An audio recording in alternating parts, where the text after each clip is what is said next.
Greetings and welcome to another episode of A Crep from the 80s. I am your host, Chris Seaver, and today we're going to be talking about some anniversaries, 40th anniversaries.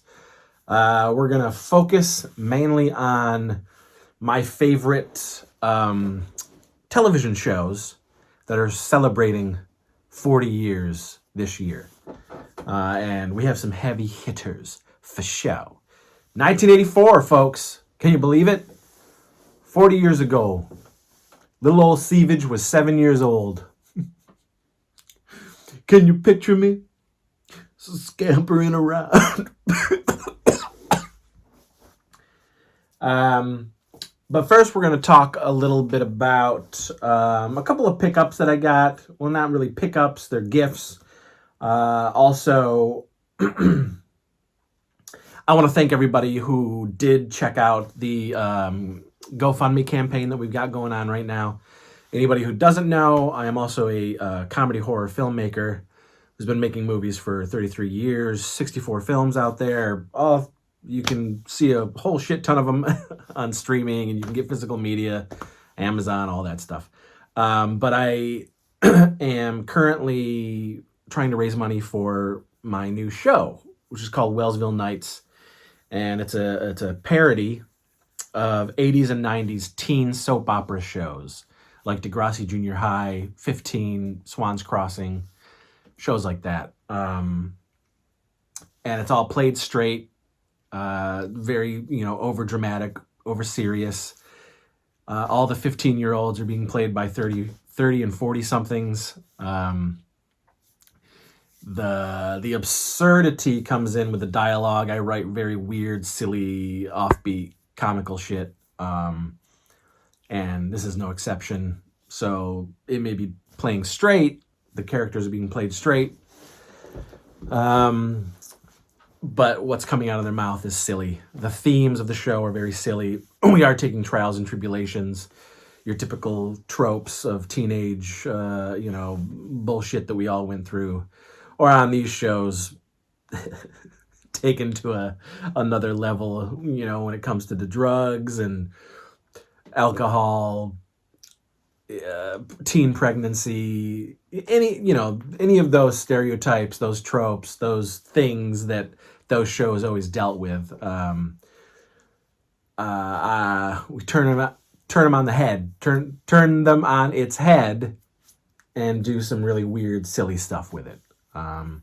Also, because I love horror so much and have never really truly been able to get away from it, I always add elements of horror, or gore, or that type of genre to the comedy, the absurd that I'm doing.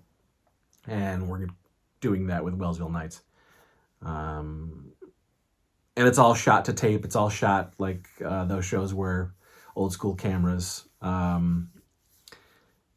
We're trying to keep it authentic. But anyway, you can check out the GoFundMe and just look for Wellsville Nights Season 1 production on GoFundMe. You can also check out the Instagram Wellsville Nights or Instagram Warlock Home Video. Facebook, Wellsville Nights TV. Facebook, Warlock Home Video Network. For all the info. You can check that out and you can help. If you want to help get the show made, we already shot a pilot in 2022.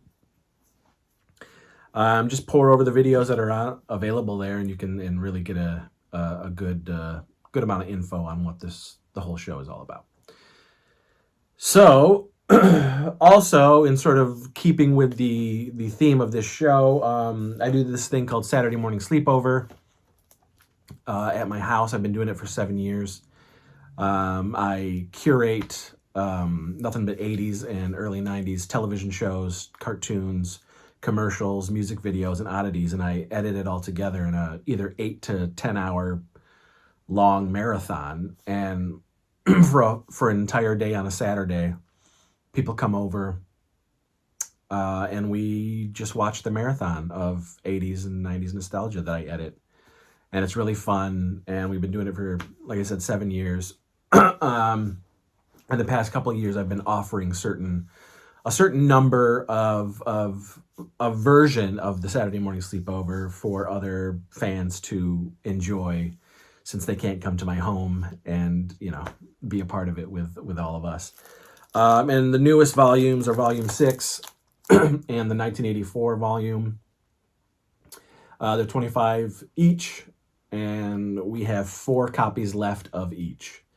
You can get a hold of me at warlockhomevideo@gmail.com if you do want these sets. These are 8 hours each of nothing but nostalgic childhood content. So it's a lot of fun.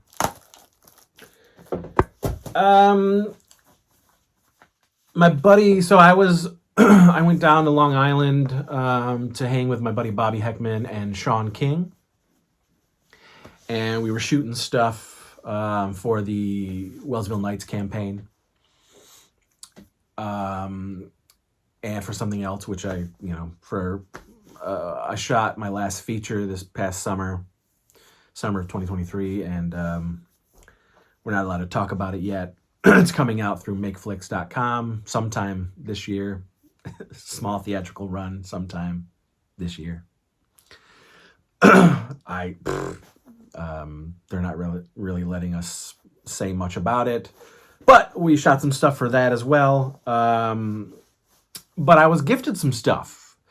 Long Island, every time I go down there, we always go to a really large amount of vintage toy shops.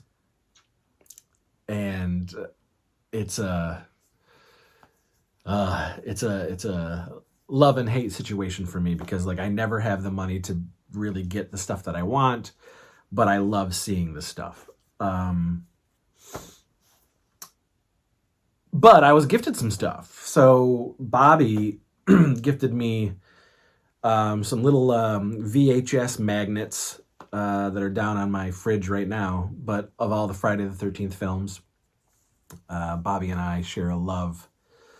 We bond over the Friday the 13th franchise. So there's fun little VHS boxes, fully, they look exactly like they would, but small, and they're magnets. And so they're on the fridge. So that was very cool. But also, Sean, we're all sort of the same age. We all were born in the 70s and grew up in the 80s, and a lot of us had the same toys. And Sean is a vintage toy collector as well. He likes to keep that stuff still taut in his life now. And so a little bit ago, I put out a Grail video that's on this channel, some of the Grails that I'm still looking for, to put back in my collection. Things that I had growing up, things that I wanted as an adult, what have you. And one of them is the Fright Zone from Masters of the Universe. I have a box. My original Fright Zone was destroyed. I went back to, my hometown home in Wellsville, New York, a few years ago, 3-4 years ago now. And, I tried to salvage what I could from that house as far as toys and VHS and stuff like that I had still there. And my Fright Zone was, just through play throughout the years growing up, it was just destroyed. And so I'm always sort of on the lookout for a really good Fright Zone with all of its pieces intact, and where I'm not going to have to break the bank. I sort of let myself say, I don't need the Fright Zone with the snake, because anytime you try to find that snake puppet, it knocks up the price of the Fright Zone by $100 or more. And so I was always good about not having the snake puppet. I was like, I don't need it. I just want the Fright Zone to display with the rest of my Masters of the Universe stuff. Well, he pulled this out of a box. It's stuffed with stuff, but look at there's a few cracks on top here and right here, but for the most part, it is still really malleable. It's a great looking Fright Zone snake puppet. Really good shape. He gifted this to me, and I was beyond happy. And so, just gotta get that Fright Zone. But look at that. What a mensch. What a good dude. And then I did manage to I picked up 2 things at one of the vintage shops. I'm always on the lookout for 80s TV guides. So I got 2 different fall previews, 82 and 83. I have a TV guide collection. I read them just as I did back in the day. They are page turners now, and I read through all of them, and I love the feels that it gives me. It's great stuff. So I picked those up. Always on the lookout for 80s TV guides. And then I don't know why I never showed this off, but this I got, about a year or so ago from my buddy Bruce Longo. And he knows how much I love this show in particular. And so he gifted this to me. This is a Amazing Stories, door poster from 1985 with my favorite Amazing Story is Mummy Daddy. Look at that. Yeah. It's beautiful, huh? I haven't put it up yet because I want to frame it. This is not going up with holes in it. I gotta find a good frame to put this up. But that was very cool of him.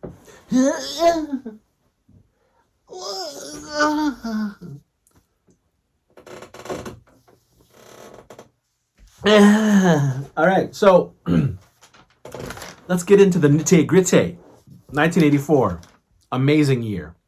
40 years ago.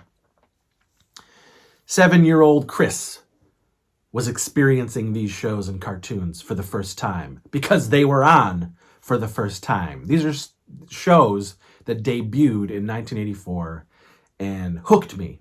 Now, there's a lot of stuff that came out in 1984 that did not hook me. I wasn't age appropriate as far as my tastes.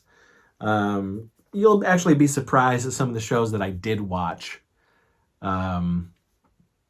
But that was because, I grew up, I lived with my great-grandparents and my great-aunt. And, my mom was young. But they were all we all lived close to each other. It was all in the neighborhood, and everybody saw everybody all the time. But, sometimes when shows were on in the living room, I would join the family to watch those shows. And then there were other times where I would just go up into my room and watch the shows. I had a TV in my room at a very early age. Like I said, I was 7 years old in 84. The family got a video camera. I started making movies with that video camera that Christmas. I saw Nightmare on Elm Street in the theater with my mom. I am a media raised child. Pop culture, the 80s pop culture informed who I am.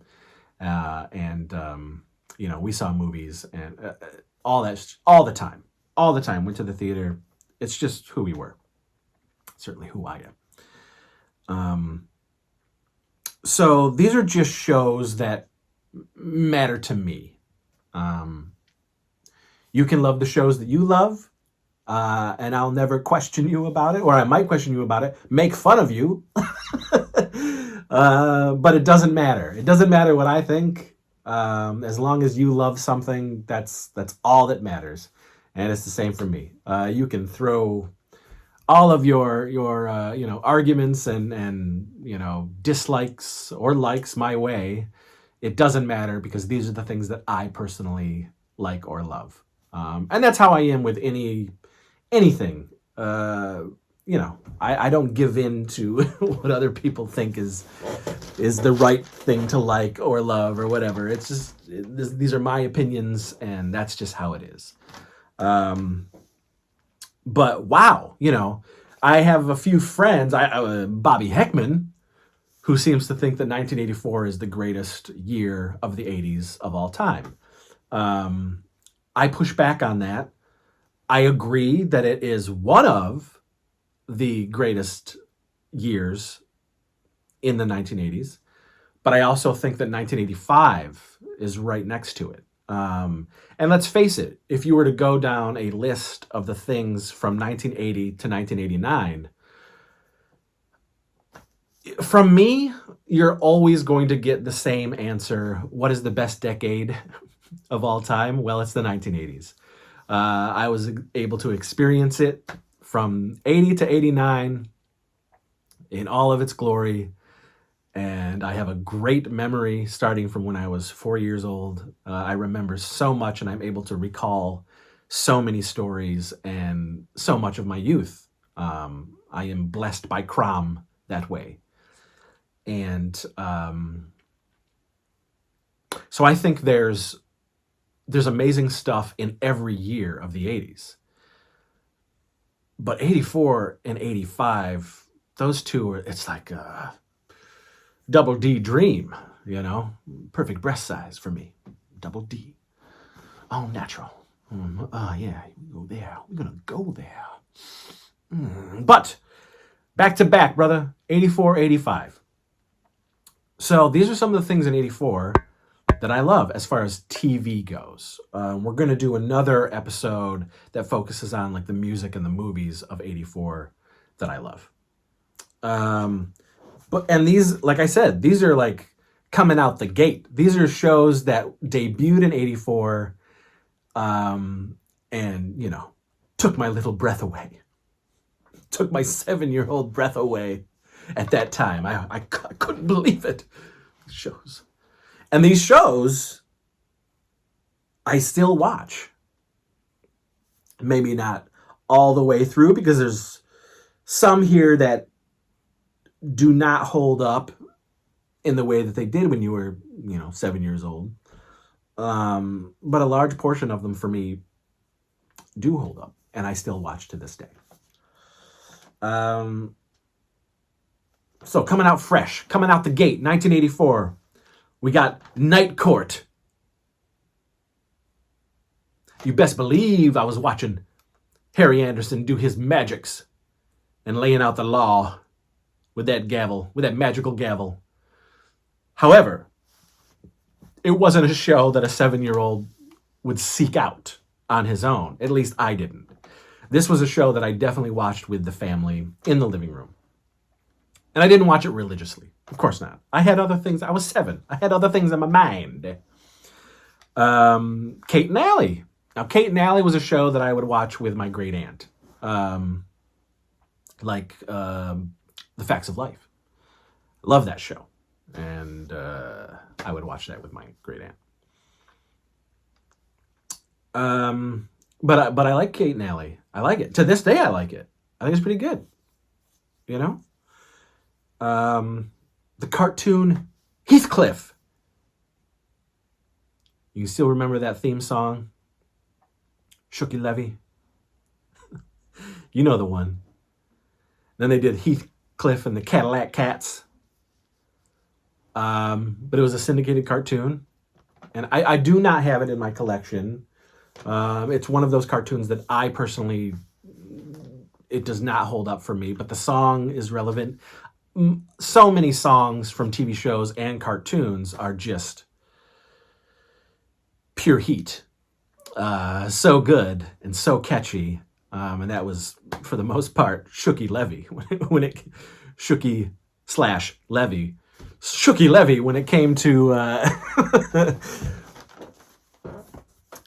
cartoon theme songs. You had Saban in there. You had Hames, Saban, and Shooky Levy rocking it up. They were doling out hit after hit after hit. But anyway, Heathcliff is on there. How many of you guys remember this? I sure did.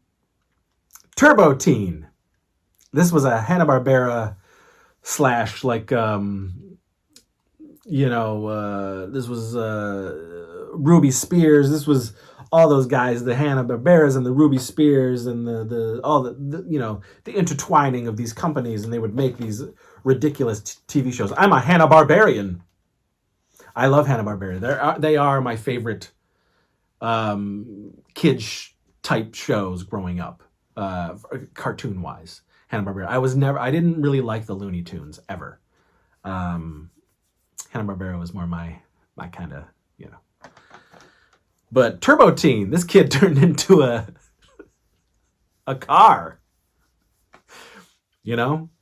Hot and cold, you watch out, man. This kid is either turning in or turning back in to a car or a kid or a teen. His hands would turn into the wheels and his face would become the bumper. Ridiculous shit. But you better believe I watched it. And I have several episodes on a hard drive that I put on my Saturday morning sleepovers from time to time. Ridiculous show, but coming out the gate hot. Here's another one. There's guys, 1984 cartoons and TV shows. Watch out. Listen to this. Not only did we get Transformers, but we got GoBots the same year.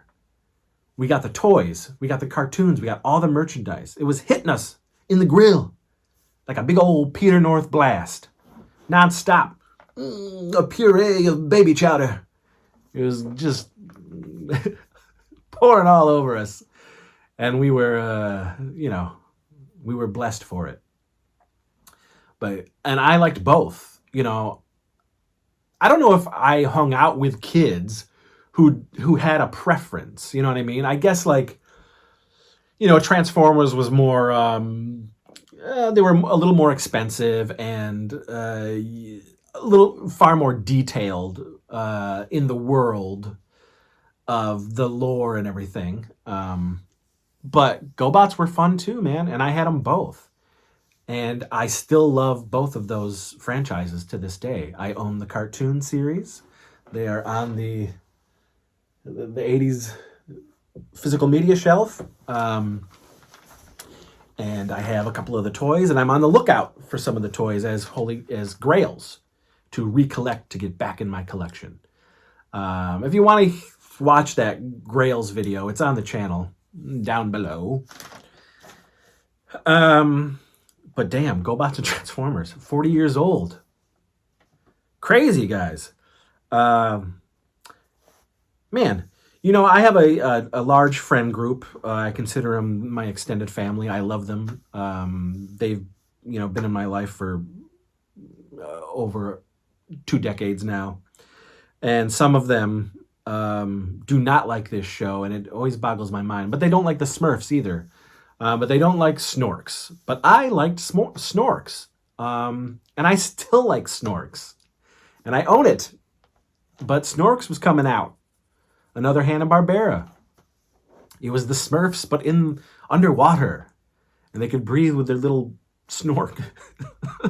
Their snork heads. Their snork tubes. Their snorkels.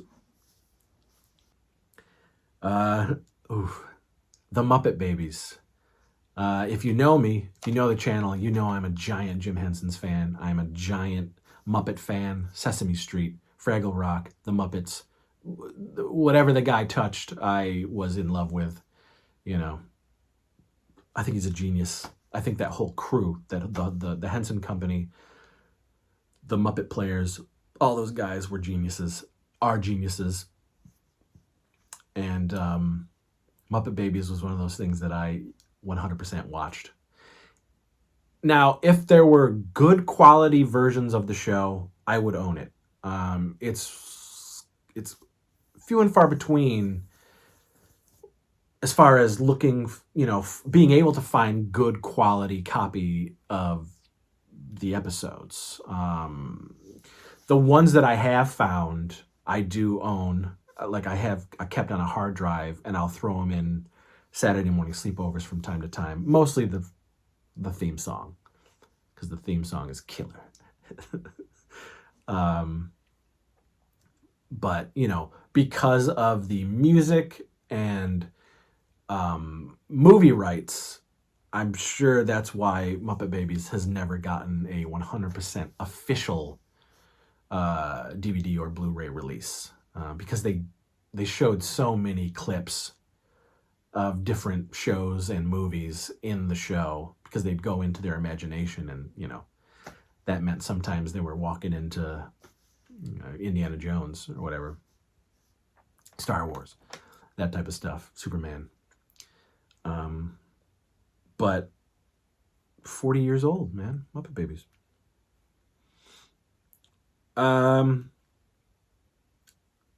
Punky Brewster. I love Punky. I loved it then, and I love it to this day. Punky is always in the Saturday morning sleepovers that I do. Always. I have Punky memorabilia. That is the original Punky doll, still in package. I have all 4 seasons of Punky. I was Soleil Moon Frye's age growing up, so I grew up with Punky. I grew up with a crush on her, certainly when she got a little older. Guys, you know what I'm talking about. Boring. But yeah, Punky is great. I love Punky. It holds a special place in my heart, and I still like it. I would say the end of season 2 going into the end of 4 is like the best Punky. It's a little more kiddie at the beginning, but it gets more, again, I was growing up with it, so I was growing with the show, and the older seasons appeal to me more. And but yeah, I like the show a lot. Tales from the Dark Side, the television show. Very prominent for me. Scared a lot of kids, but I was a horror kid. I really loved horror. And even if I was a little creeped out, I still watched and still loved it. I just maybe had a blanket up close with me where I would watch these things, and I'd have to sneak watch some of this stuff. It was syndication. But I love that show to this day. So, okay. This show is more... It's on my list because of my love of the 2 miniseries. I'm talking about V, all right? So V was the miniseries in 1983 that blew my little 6-year-old mind away. And then in 84, V, the final battle, which also was insane. But the television show started as well and only lasted a season. So V, the final battle, incredible. V, the television show, not incredible, but serviceable. And I do own it, and I do get a kick out of watching it. The miniseries and the final battle, I really consider them one long, big movie. Those I've watched almost every single year since the 80s. It is a rite of passage. It is a tradition. If you were to hold the Gam Jabbar to my neck and tell me to put my hand in to take the test based on if you fail, you never get to watch V again. I would win, Crom, damn you. I would win. Every time.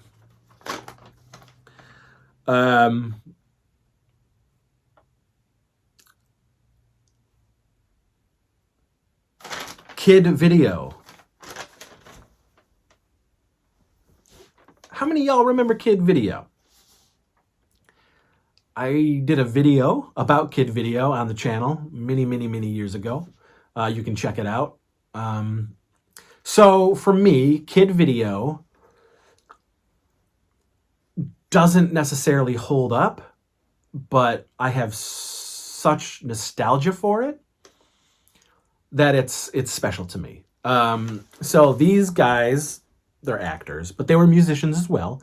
They really, they fucking sent them out on tour, and they had an album and everything, kid video, but it was really all about the cartoon show. So these guys got sucked into a cartoon world, and they were forced to play their magical music for, an evil Tony Soprano overlord type deal. When I bring up the show, lots of my friends who are my age don't even remember the show. It wasn't something that they may have even seen, or if they do remember it, it's lost. But I have never forgot Kid Video. So the theme song of Kid Video is extremely catchy, and in fact, they have some of their songs that I own as well, because they put out an album, and some of them are actually pretty good. What was cool about it was that it mixed, live action with, it's the same guys, like Haim Saban, Shuki Levy. It was the same people who put together, so many of the shows that we loved back then, but they also did this with Captain N, the Game Master, mixing the live action with the cartoon world. But these guys, Kid Video, at the end of the show, at the end of the animated parts, it would actually show like a live action music video of one of the songs from the band. And so you get to see that too. And that was always, rad. It was always so cool back then. But the concept was fun, and I like the show enough, obviously, to have a t-shirt of it. But Kid Video, man. Here's another one. That's 1984. Kids Incorporated. Another amazing theme song. So so back then, I really enjoyed the show. Now it is it's just a nostalgia thing for me. I always put an episode on Saturday Morning Sleepover in the marathon. But I like it now more for the comedy of it, for kind of laughing at it, poking fun at it, because it's super, super cheesy. But I just have such a nostalgic love for it, because I did love it. At least I loved it. I probably watched that for 4 years that it was on. It was on for 9 years. I think it was on for 10 years, something like that. But it was on a long time. But I only watched for 4 years of it. But, it's where Fergie, Stacey Ferguson got her start. Ryan Lambert from the Monster Squad was in the show. It's, Kids Incorporated.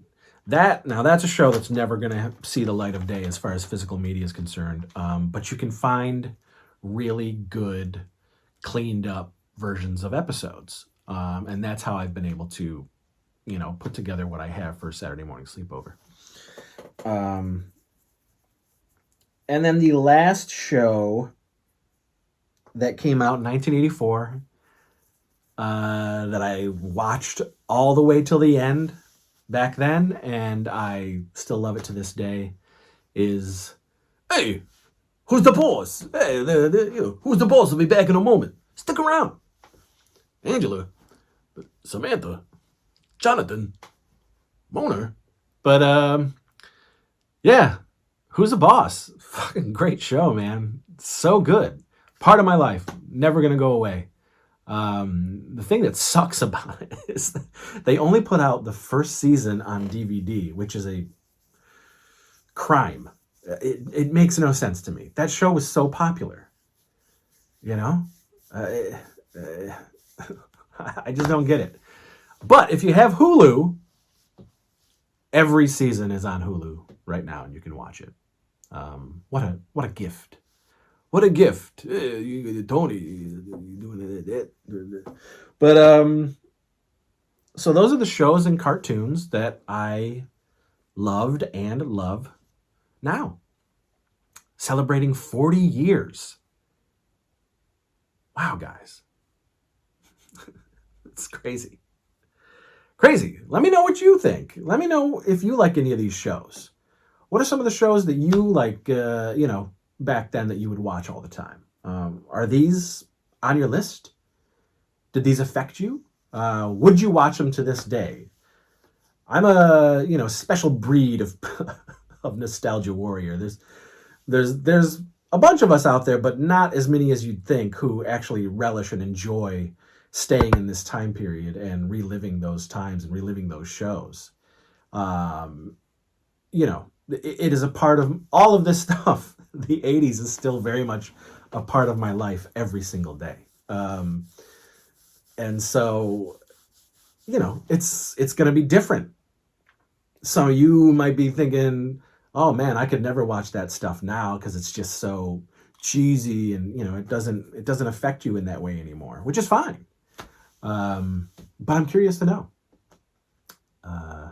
40 years, guys. Okay, so that's it. The next 84 themed episode will be the movies and the music that affected me that are celebrating 40 years. Some of those movies we're going to gloss over because we'll probably do special episodes themselves. They will get their own episode to talk about because they're pretty significant. But that's what's next. And if you liked what you just saw, let me know. Like, subscribe, let your friends know. Give us those comments, and we will see you on another hastily put together, yet erotic episode of a Crept from the 80s. Furley!